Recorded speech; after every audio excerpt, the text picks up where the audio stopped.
이 장에서 바울은 사람들의 위선과 판단에 대해 경고합니다.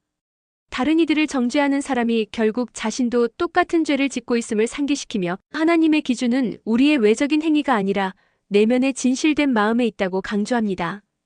하나님은 편애하지 않으시며 각 사람에게 그 행위대로 갚으십니다. 율법을 가진 사람이나 그렇지 않은 사람 모두 하나님의 공의 앞에서는 예외가 없고 중요한 것은 단순히 율법을 듣는 것이 아니라 그것에 순종하는 것입니다. 또한 바울은 인간의 양심이 하나님의 기준에 따라 스스로를 판단하니 결국 최종 심판은 예수 그리스도를 통해 이루어진다고 설명합니다. 메시지 성경 로마서 2장 말씀으로 들어갑니다.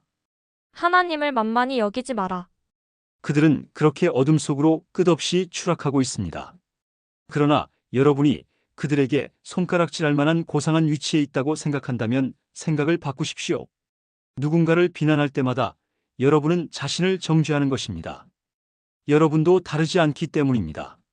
남을 판단하고 비난하는 것은 자신의 죄와 잘못이 발각되는 것을 모면해 보려는 흔한 술책입니다. 그러나 하나님은 그렇게 호락호락하신 분이 아닙니다. 그분은 그 모든 술책을 꿰뚫어 보시며 그러면 너는 어떤지 보자고 하십니다. 혹시 다른 사람을 손가락질하면 여러분이 저지른 모든 잘못에 대해 하나님의 주의를 돌릴 수 있다고 생각했습니까? 하나님의 책망을 면할 수 있다고 생각했습니까? 하나님은 너무나 좋은 분이므로 여러분의 죄를 그냥 눈감아 주실 것이라고 생각했습니까? 그렇다면 처음부터 생각을 완전히 달리하는 것이 좋습니다. 예, 하나님은 좋은 분이십니다. 그러나 결코 만만한 분은 아니십니다.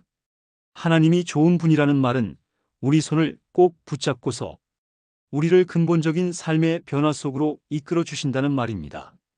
얼렁뚱땅 넘어갈 생각은 마십시오. 하나님을 거부하고 회피하는 일은 다 무엇이든 불을 키우는 일입니다. 그 불이 마침내 뜨겁게 활활 타오를 날 하나님의 의롭고 불같은 심판의 날이 다가오고 있습니다. 착각하지 마십시오. 여러분은 결국 여러분이 자초한 결과에 직면하게 될 것입니다. 하나님 편에서 일하는 이들에게는 참 생명이 자기 마음대로 살기를 고집하며 쉽게만 살려는 이들에게는 불이 찾아올 것입니다. 하나님의 길을 거부한다면 대일 수밖에 없습니다. 여러분이 어디에서 살았고 어떤 부모 밑에서 자랐고 어떤 학교를 다녔는지는 아무 상관이 없습니다. 다만 여러분이 하나님이 행하시는 길을 받아들이고 따르면 어마어마한 유익이 있을 것입니다. 이 또한 여러분의 출신이나 성장 배경과는 아무 상관이 없습니다. 유대인이라고 해서 하나님께 자동적으로 인정받는 법은 없습니다. 하나님은 여러분에 대한 다른 사람들의 말혹은 여러분 스스로의 생각에 전혀 상관치 않으십니다. 그분은 스스로 판단하십니다. 죄인 줄 모르고 죄를 짓는 경우라면 하나님은 정상을 참작해 주십니다. 그러나 죄인 줄 알면서도 죄를 짓는다면 그것은 완전히 다른 이야기입니다. 하나님의 법을 듣기만 하고 그 명령을 행하지 않는다면 그것은 시간 낭비일 뿐입니다. 하나님이 중요하게 여기시는 것은 듣는 것이 아니라 행하는 것이기 때문입니다. 하나님의 법을 전혀 들어본 적 없는 사람들도 직관을 따라 하나님의 법을 따르는 경우가 있습니다. 그런 그들의 순종은 하나님의 법이 진리임을 확증해 줍니다. 그들은 하나님의 법이 밖에서부터 우리에게 부과된 낯선 것이 아니라 우리가 창조될 때 우리 안에 새겨진 것임을 보여줍니다. 그들의 내면 깊은 곳에는 하나님이 말씀하시는 그렇다와 아니다에 그분의 옳다와 그르다에 공명하는 무언가가 있습니다. 하나님의 그렇다와 아니다에 대해 그들이 어떻게 응답했는지는 하나님께서 모든 남녀들에 대해 최종 심판을 내리시는 그날 온 천하에 다 공개될 것입니다. 이는 내가 예수 그리스도를 통해 선포하는 하나님의 메시지에 다 들어있는 이야기입니다. 종교가 우리를 구원하지 못한다. 유대인으로 성장한 이들에게 말합니다. 여러분의 종교가 여러분이 기댈 수 있는 안전한 품이라도 되는 줄 착각하지 마십시오. 하나님의 계시에 정통하다고 하나님에 관해서라면 최신 교리까지 다 꿰고 있는 최고 전문가라고 목에 힘주고 다니지 마십시오.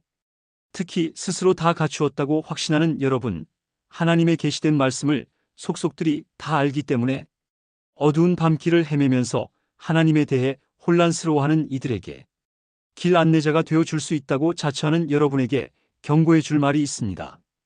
여러분이 다른 사람들을 인도한다고 하지만 정작 여러분은 어떻습니까? 나는 지금 정색하고 말합니다. 도둑질하지 말라. 고 설교하는 여러분이 어찌하여 도둑질을 합니까? 얼마나 감쪽 같은지요? 간음도 마찬가지입니다. 우상 숭배도 마찬가지입니다. 그러면서도 여러분은 하나님과 그분의 법에 대해 온갖 유창한 언변을 늘어놓으며 용케도 잘 빠져나갑니다. 이것은 어제 오늘의 일도 아닙니다. 너희 유대인들 때문에 이방인들에게서 하나님이 욕을 먹는다. 는 성경 구절도 있듯이 말입니다. 할례는 어떻습니까? 여러분이 유대인임을 표시해주는 그 수술의식은 좋은 것입니다. 여러분이 하나님의 율법에 맞게 산다면 그렇습니다.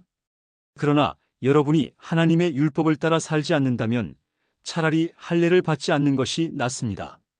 그 반대도 마찬가지입니다. 할례 받지 않고도 하나님의 길을 따라 사는 이들은 할례 받은 이들 못지않습니다. 사실 더 낫습니다. 할례는 받지 않았어도 하나님의 율법을 지키는 것이 할례를 받고도 율법을 지키지 않는 것보다 낫습니다. 칼로 뭔가를 잘라낸다고 유대인이 되는 것은 아닙니다. 유대인인지 아닌지는 여러분이 어떤 사람인지에 달린 일입니다. 여러분을 유대인으로 만들어주는 것은 여러분 마음에 새겨진 하나님의 표시이지 여러분 피부에 새겨진 칼자국이 아닙니다. 그리고 중요한 것은 하나님께 인정받는 것이지 율법 전문가들한테 인정받는 것이 아닙니다.